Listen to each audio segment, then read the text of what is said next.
नमस्कार दोस्तों, मैं doctor Pradeep Prakash, senior consultant urology, euro oncology and robotic surgery, Yashoda super speciality hospital and cancer institute Ghaziabad से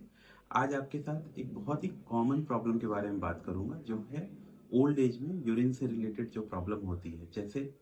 urine का जल्दी जल्दी लगना, या पेशाब की धार पतली होनी, या पेशाब का रुक जाना, या पेशाब की लीकेज होनी।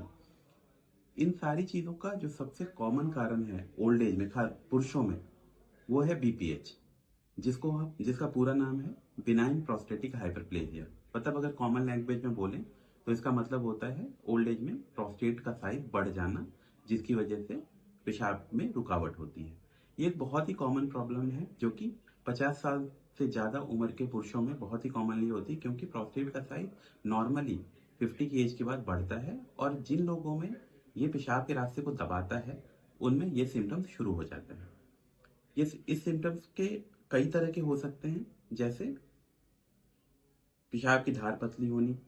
रात में कई बार पेशाब के लिए उठना, पेशाब जल्दी जल्दी लगना या होल्ड नहीं कर पाना, या कई बार जब रुकावट ज्यादा होती है तो पेशाब पूरी तरह से रुक भी जाता है और यूरिन का पाइप लगाने की जरूरत पड़ सकती है। तो अगर किसी को भी इस तरह की अगर प्रॉब्लम होती है तो एक यूरोलॉजिस्ट को संपर्क करना जरूरी है, जो कि बेसिक इवेल्युएशन हम कराते हैं। जैसे एक बेसिक अल्ट्रासाउंड होता है, यूरोफ्लोमेट्री होती है, या एक सिंपल ब्लड टेस्ट भी होता है जिसको पीएसए कहते हैं, क्योंकि प्रोस्टेट में एनलार्जमेंट कुछ केसेस में प्रोस्टेट कैंसर की वजह से भी हो सकते हैं, तो हमें उसको भी रूल आउट करना बहुत जरूरी है। और इन सारी इवेल्युएशन के बाद इसका ट्रीटमेंट बहुत ही ईजी होता है, जो कि 80% केसेस में ये दवाइयों से ही ठीक हो जाता है,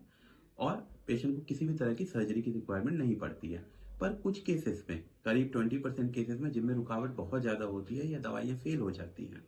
या जिनमें प्रोस्टेट कैंसर की संभावना होती है, ऐसे मरीजों में सर्जरी की रिक्वायरमेंट पड़ती है।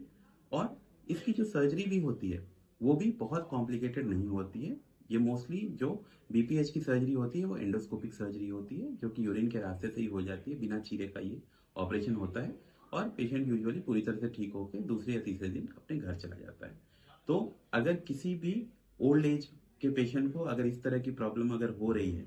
तो इस बारे में बिना किसी से शर्माए या बिना किसी से हेजिटेट किए हुए आप किसी यूरोलॉजिस्ट को संपर्क करके इसका पूरा इवेल्युएशन करवाइए और अपना ट्रीटमेंट करवाइए। धन्यवाद।